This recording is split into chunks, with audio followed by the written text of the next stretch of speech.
welcome, ladies and gentlemen, to another edition of Inside the Walls podcast. Like tradition on this network, we never start on time, but we'll keep going no matter what. Alongside me is my partner in crime, Jeff. It seems like we've done this before today, but I digress. And Matt Patton, unfortunately, it's not with us today. He'll join us next week, but we have a special guest this evening. Apparently, we had some news drop today, Jeff. So, what type of news was that, you think? News? We had news? I think we did. I don't know. I was doing another show and then poof, I'm here. I don't know. That's nice. Thank you. I really appreciate it. Good job of jumping in. Well, ladies and gentlemen, as you know, news broke earlier today on all NAL social media platforms. The elevation of Brandon Ikrad as the new commissioner of the National Arena League. We have him on tonight to discuss current situations of the NAL, future, what's his goals, his visions. He'll answer some questions to the fans about what's going on with the National Arena League, and send your questions in, and we'll get to them. But no further ado, let's bring in the new commissioner of the National Arena League, Brandon Ikrad. Brandon, welcome back. Second time on the show, I think. Yeah, second. Actually, first when we first joined up with everything, and I took the executive position, and now this one. Well, welcome. I can't say welcome to the NAL. You've been part of the NAL. I usually say welcome to the NAL. A lot of people, the announcement was made this morning, but a lot of people who were in the know knew for a couple of days about the situation. You took position as the commissioner of the National Arena League. It's a elevation. Of course, you're a part of the board. You've been associated with the board since you joined, but taking over now over Todd and now head the commissioner. A little bit of adjustment, you think, or are you already full swing into things? No, it's a huge adjustment. Obviously, Todd, with his taking his whatever venture he had, that's a thing that he had to do, left it in a good place to step in. But there's just so much of a learning curve to have everything put on you right there at the beginning, to have to just jump in and get going. Especially, we have teams that are actually having preseason games in, I think, 3 weeks. So it really kicks off full regular seasons in roughly a month. So it's a lot to take on just to make sure that we're really rolling where we should be as the season starts. Well, people think being commissioner is just a title. There's a lot of things that happen behind the scenes. And I know for you, especially with you joined as the executive board, you've been through the ups and downs of the industry, especially your past tenure in the AIF. You know the sport, you know the industry, you know what goes in and out, the daily grind that is, because you're associated with it. Do you think your experience in the sport and your connections actually could elevate the National Arena League and your version of the league? I think it is the possibility it can. There's a vision that's been put out there, obviously within the board of directors and the other owners, that where they want to take the league, how they want to grow and develop. That does involve bringing in possibly partnerships, different things to grow, I guess, the visibility and the viability of the league to some of the fans. I know there have been some pitfalls in the past, and using those to move forward. And like you said, my experience last year was a huge learning experience of kind of just moving things along. So I think there's a lot of things that we can do to grow the league. And I'm not necessarily trying to say we're going to do, hey, let's grow the league to 40 teams. That's not what I mean. I mean, grow the league to be successful. What people remember the NAL as, back in the day when everybody was the cream of the crop, and just put it there at the top again. And whatever that needs to be done to get it there, that's where we're going to go. We're not going to, shy away from any door being opened or closed. We're just going to try and move forward. Well, and I knew he would be the first comment in here. The head coach of the William Miners chimes in saying, congrats. As you'll know, behind the scenes, and if you're a fan of the show, there'll be another person that will hop on here pretty soon and start clapping back at Coach Rez, and we'll go down a whole different rabbit hole between them two. But it's entertaining. That's one thing I like about the league. You taking this position, we've talked behind scenes, and we've already got the 9 teams right now. The schedule is in flux. People want to know what's going to happen, seeing that Amarillo no longer is in the league. How are the teams out west are going to counter their schedule? Are we keeping the same schedule, or what's the next goal for the finalizing of the schedule for the season? So we're finalizing everything to make it smooth transition from losing the Amarillo squad. Obviously, the goal is we're not going to change any home dates. So if you have tickets to those home games, you're expecting your guys to be at home on a certain date, they'll be there. That's going to happen. We're just trying to make sure everyone gets the proper setup so that no one loses out on any games. Obviously, Amarillo, sorry, you guys aren't going to have any games there. But other than that, the teams that would have hosted Amarillo, you will have a game, and those teams are getting that taken care of internally and working with the league on that process. Okay, so and I guarantee we're gonna get questions from it. So let's just put the playoff format does not change. We still No have two playoff out. format. Yep, same playoff format. Divisions aren't changing. Nothing's changing there. Everything's staying exactly the same as we had it set up before. Okay, well, so then you can check that off your list. So we're going down the list. Jeff, you take over. So, Brandon, what's your plans for social media for the NAL? There has been lack thereof of social media. What's the plan to get back on track and get everybody in the know-how of knowing what's going on with the NAL moving forward? I think it's just educating, and not just internally within the league office. I think it's educating within all of our teams, make sure we're all on the same page. I mean, we're all in this together. So as long as we speak, have an understanding of the proper content that we need to be putting out as a league office, letting people know what's going on. Believe it or not, I think social media nowadays is more of a tool for the news. I mean, that's how we get things out. Back in the day, it was, hey, you publish your website article. This is what's happening. Social media has become that now. So I think we need to get back to letting the fans know what's going on, giving them updates, every couple of days of, hey, this is what's going on. If something happens, obviously with Wheeling, something happens in Wheeling, we let them know. Something happens in Idaho, we let them know. And it doesn't need to just come from those Idaho sources. We need to let them know that the league stands behind them and put that out as a league so that everyone gets to see what's going on. There's big things happening with some of the teams that other organizations may not know about as far as their fan bases, just because we're not pushing that out properly to those guys. And that's a quick fix internally, just taking care of that and putting an emphasis on it. Well, topping off on social media, you've been in the industry for many years. You know how the chatter is on social media, from Facebook to Twitter to Instagram. And you understand sometimes the narratives that get leaked out into the community sometime are not correct or dissolve an actual league. Is there any way that a National Marine League is trying to control that and make sure, like, this is the proper source, this is the actual information? Because very well, someone runs with a little bit of a story and they'll run with it, and it's damage control for a couple of weeks after that, narrative got out, even though that narrative was not completely accurate. Is there anything the league can do to, stop that? Well, right now, I'm just point blank. If it's not coming from a league source, quite honestly, as a post, I wouldn't take too much value to it. I mean, because everyone's going to have an opinion and everyone's going to think of something. Now, we're in the process of working to get some of those close partners, which will be, I'm going to say, preferred or exclusive releases on things. And some of that will be released in the next couple of weeks. And those will be sources that you can look at so that you can have that information. I mean, obviously, ESPN's not one, so I'm going to use ESPN. So, hey, if we say we're partnered with ESPN, then that they posted it works. Mm-hmm. Don't worry, fans. We are not signing a deal with ESPN. We're not even on their radar right now. I understand that. But that would just not to get any of the other social media networks or pages or anyone upset to show preference. That's where it is right now. And I want to lock in with those people that we trust, that have a good reputation of spreading the truth and what's really there. And then obviously letting the fans know that's your source.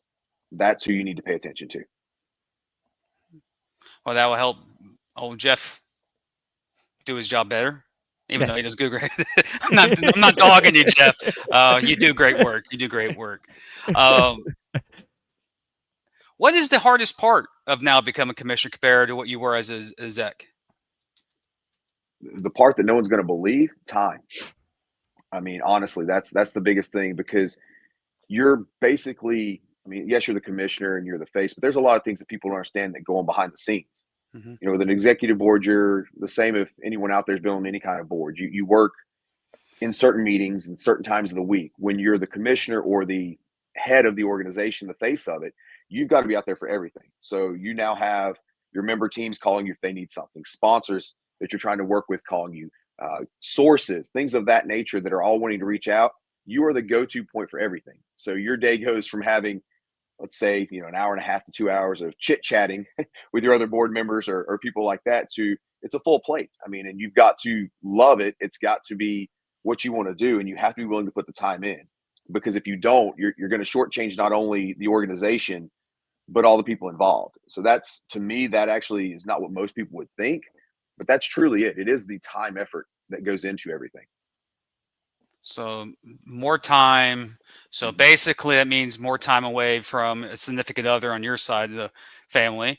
Um, that's one thing to have to battle. She's big in it too. You're now the commissioner. You have more responsibilities.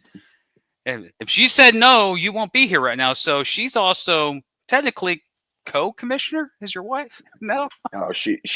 Hey, I'll tell you right now, she gives permission on everything. When it was offered, and the guys and the board offered the position, it was a discussion with her before it was a discussion with anyone else, and it entailed, with travel, with things of that nature, what was going to be happening, Mm-hmm. and what was going on. Could we maintain? Obviously, with my other companies, maintain the work life, the balance. One could not take a hit to do the other, and it was a big conversation point. But she gave me her blessing, and we're gonna run with it. She's met quite a few, if not all, the guys that are owners, and I call them guys, men and ownership groups. So she has a good feeling. If there was anything where she didn't feel it's a good situation, it would have been a lot more questions. But she feels good about the group of individuals we work with. So you mentioned traveling. We have an extremely big weekend, week number 1. You can do any traveling? We're going to see at some different games, now being, commissioner, getting the face and name out there. I'm going to be at a lot of games. So I've worked with the owners. I want to go to every arena. And obviously, I'm here on the East Coast. So that's, first of all, you guys are like, wow. So yes, I'm going to go to Idaho. I'm going to go to Colorado. First travel week, I'm actually going to call it week 0, just because obviously when you go to the week before everything, I'm going to be heading out to Sioux City and Omaha for week 0. So I'll be at those 2 games. And then coming back, unless something drastic changes, I will be at Columbus for their opener against Peach State. And then I'll be obviously with you guys in Wheeling on the 10th for that opener as well. That was Coach Rez that asked that. Let the coaches kind of pick things. I know he's doing a big thing up there for that day. So I'm going to be there, and I've laid out travel, like I said, to pretty much every location throughout the year, trying to hit them at least once. It's really hard when there's only one of me, but I will be traveling to a game, at least one game every weekend from week 0 through the end of the season, which will be the championship. Jim, add him to the list of guests for NAL game day. No, we're not adding him. Come on, we already got. I'll just crash it. I'll just stand in the back and wave like you see on all those things all the time. Jim wouldn't let me on. He'll literally be Nick Saban sitting there, and I'm just doing this, and he'll just be like, "Well, I'm even on this show." But again, you say you're traveling, and people don't realize the commissioner travels everywhere. That's a lot of freaking flyer miles. I'm just saying. From where you're at to Idaho, that's not an easy get to. That's a decent trip. And then Columbus, and you're gonna have over 4,000 miles before the first Monday night of the actual regular season. It's a lot. I mean, I know that I think it's, let's see, that Monday, like I said, it'll be 4 games. I should have hit 4 games by the time we hit the end of your guys' game and when you're at the game in Wheeling. So that'll be my 4th game so far this season. Not bad. A lot of ball. True, that's a lot of ball. But we brought you on, and we didn't even really get to what is your vision of as your led National Arena League. I'm not going to say it's my vision. I'm going to be very honest, because that's very selfish to say it's my vision. It's a vision that's kind of been led to what everyone wants to see, which is kind of what I touched on earlier. It's growing everything the way it needs to be grown. So basically doing it the right way. And I know everyone hears the crazy phrase, slow and steady. It's not even about slow and steady. It's just about doing it right. Mm-hmm. Whether it's vetting teams, which I know obviously you mentioned the internet trolls, the things of that nature, how everyone questions those things and does all that. It's going to be a process, and not everything can be perfect, but just to do it the right way, let things come out, work with the fans, bring the interaction of the community back into it, and give them an opportunity to see, I'm not going to say behind closed doors what's going on, but open it up so that they can see how much fun it can be to be a part of it without giving them the details that we have to keep private. And I know you're going to get this from everybody. I guarantee your DMs blow up like mine and Jeff do about league-related information. You talk about vetting and expansion. That's far from now because we're entering the season. There are other things that are coming up that need to be more important, like finalization of the rules. Anything that's going to be different this year compared to last year that you can actually announce right now, or is it still a lot of stuff you got to get approved by the board before you can actually make an announcement on it? So everything as far as the rules, we've gotten everything finalized. We have to reformat it properly, and that should come out by the end of this week. There's not really any adjustments. I mean, to be very honest with you, there's a few things that are very small changes that's not going to be shockers to anyone. So once that comes out, I mean, I would love, and I'll get with the board. I don't think there's a reason those can't be shared. Just, I mean, it's a rule book, right? There's no reason that you can't put that out there for people to see, because the whole goal is if you guys want fans to interact and fans to understand what's going on, then they need to be able to understand the rules too. Mhm. So if the rules are out there, they can understand why this was called or that was called, or why does a coach look at this way. So that would help, in that, in my opinion, to allow for those individuals to see more. But I do want to get it formatted correctly, set up properly, and get the approval to share stuff like that, which that's a standardized document that I don't think is a big deal. And also, there was a question that I got recently. Is there any way that the NAL in the future can have like their own type of merch store where they go to the NAL page and they can get all the teams' gear from there? Because there's other leagues, IFL is one, and there's other leagues that actually have a direct. They click on a link and it has all the organizations' merch and paraphernalia for the fans. Is there anything in that in the future for the NAL? There could be. I mean, that's obviously working within the board. I mean, Mm-hmm. everything comes with that. Is everybody working together? A lot of these guys already have their own merch stores. So it's a matter of just seeing if they were willing to put it together as one unit, or if they want to keep everything separate. And then it's Okay. finding the right partner in that situation who can handle that kind of effectiveness and turn time, and making sure that we put out a product that we're all happy with, and we don't just have something to say we have it. But I don't see there being a problem as long as it's something that's properly done so that every organization's equally represented. Okay. Jeff? I don't know. I think I'm good right now. You're good. See, I think that's why so. we need Matt in here. He'll Yeah. cause a kerfuffle, and we'll go on for another Okay. Let 45 me minutes. ask a Matt question. Let me see. Don't What's your say thought it. on the cowbells Oh, in Omaha? If it's an advantage, keep them going. I mean, that's the whole concept. As loud as you can be, right? Just make sure I have earplugs when I get there. Love you, Matt. That was a Matt question. you fan of the cow. I knew you were going to ask that right when you said Matt question. Um, honestly, because people don't realize that you've been associated with the league since the additions of the AAIF team. So you've been associated. So you've already been in the mix. This is not nothing new. You already know what's going on. So even though the transition to a different position is, every transition has a transition. It's just you already know what you're ready for and prepared for. So I asked this to coaches. I'm going to ask this to you. If someone gave you a free 2 weeks to prepare, just a free 2 weeks, will you take it, or are you just like, no, let's get it going, get the season started? I just do it. Do I it. mean, the reason is, for me, it's different for coaches and someone in my position. I believe coaches are going to take that and say, well, I've got to make sure this is installed correctly and that is installed correctly.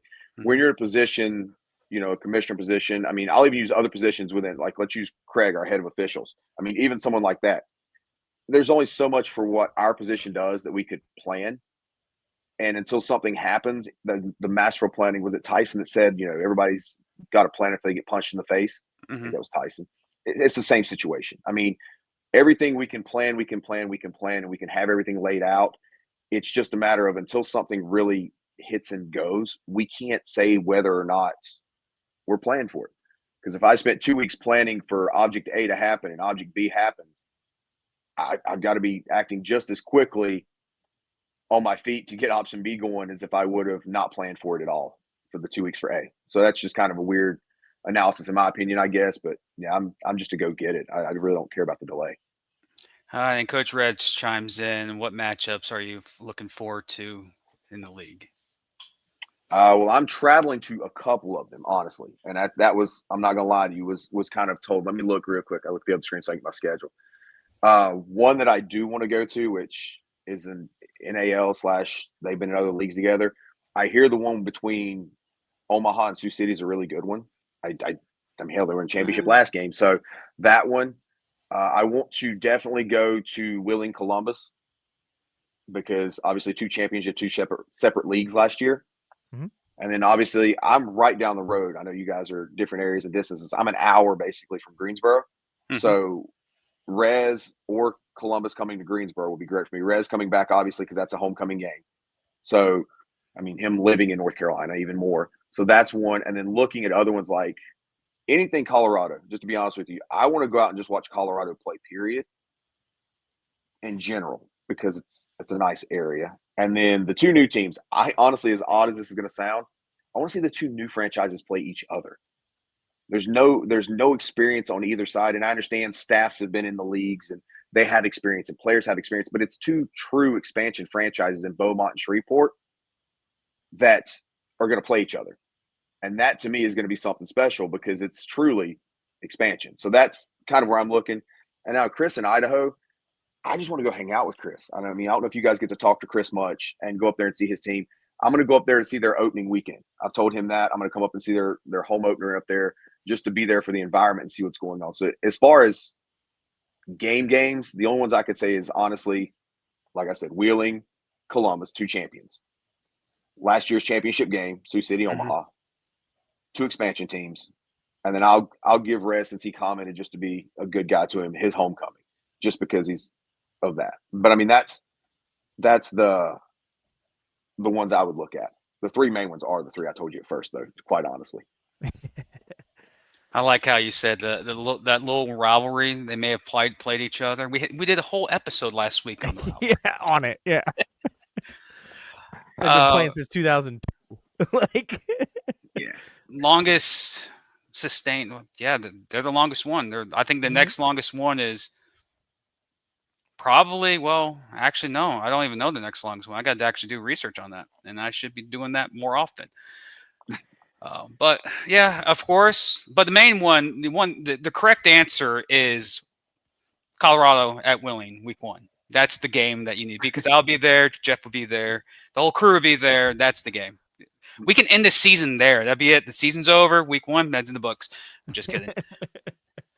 And of course, now we have people, Casey joining in, who's coaching Wheeling. See, I told you, if you just wait a second, then you get everybody. Shreveport chimed in about national title, and then and just waiting for Ricky and someone from Sioux City joining. Then there will be a complete party here. Ricky's like me. Ricky's probably already in bed. I'm usually in bed at this time, so Ricky's like me. Yeah, you're absolutely correct about that. Knowing me, I'll be up for another 3 hours because that's how my brain works. We asked about the games you're looking forward to. Mm-hmm. As a commissioner, you guys stay. You guys stay biased because you guys stay overall league. But who's your preseason championship game? I'm going to be honest. That's one that you can't pick unless you're just picking a biased team. And the reason I say that is you're going to look at multiple things. One, you're going to say, okay, should you say Omaha defending champs, right? Mm-hmm. Everybody would say that would be one side from obviously that division. Then you would look at the other side. But the difference is Omaha's probably going to have Tommy retired. I mean, so they've got a new quarterback. That changes that dynamic. Then you look at something on the other side, the American side. You've got Wheeling, champion, Columbus, champion, Carolina, returning NAL. So, I mean, and then Beaumont's new. So it's one of those where in the indoor game, it's so hard to pinpoint. And I love these rankings everyone does. Oh, this is the number 1 team preseason. They have no clue if it's even the same guys on the team that were there last year. And you don't know the new guys that are being brought in. So every year you can have a favorite based upon the fact that they were somewhere last year. But I can't honestly say, unless I was just being biased, to say, hey, I really like, this team, to say there would be a team to be there. I mean, obviously each team's going to have their demand on who's going to be there. And Rez is going to tell you that they're going to be in the championship. That's what he's going to tell you. It's probably already commented it. But multiple times.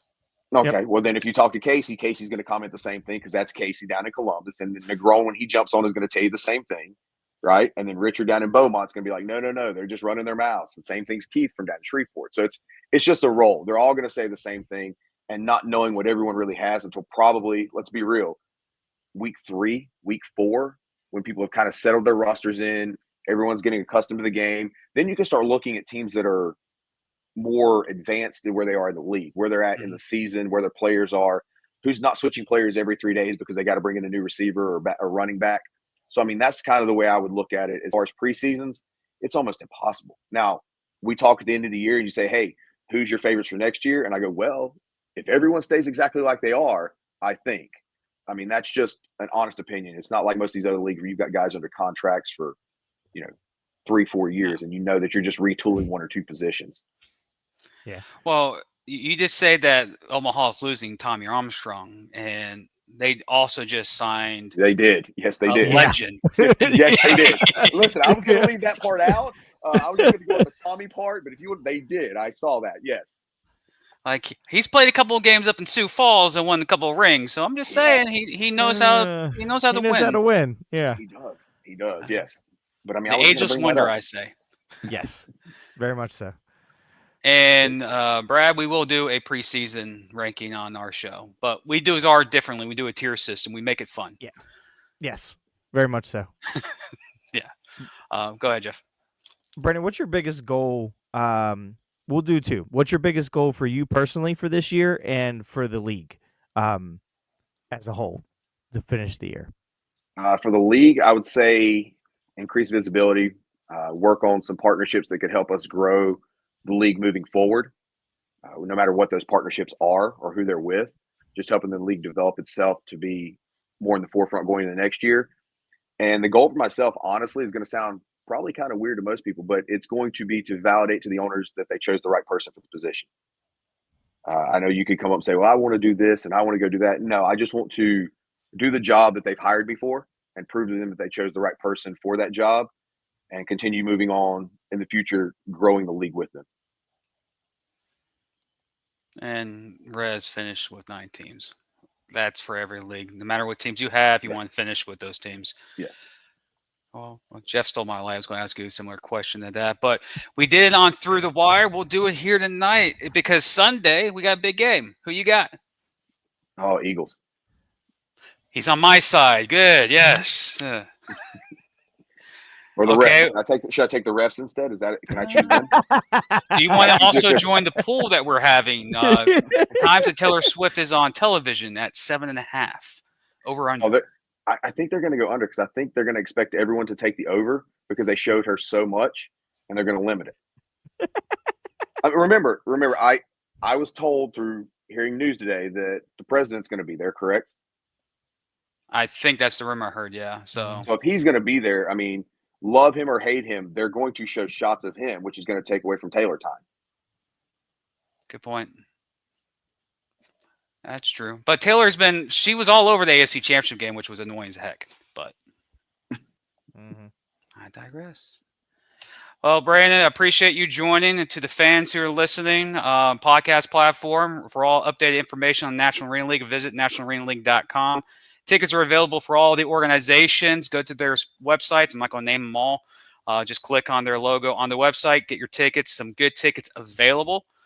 If you don't like my show, send all the complaints to Jeff. He'll forward it to me, and I most likely will delete it because I don't care. But any final words there, Jeff? No, I just Brandon, I want to tell you congratulations, and I know you'll do an excellent job with what it is. I mean, we've already had a couple minute conversation before the show even went on, and I'm really excited to pair with you and work on some things and just make the league what it should be and what it is. Well, that, ladies and gentlemen, that's been episode 173. We will not have a show tomorrow. This was a special guest. We had to move it up as we announced earlier. Next week, well, Jeff, I think we have to do it. We got to preview the Willing Miners next week on Inside the Walls podcast. So double feature technically on the network next week. But no further ado, that's the commish. That's Jeff, and I'm Jim. We'll see you guys next week.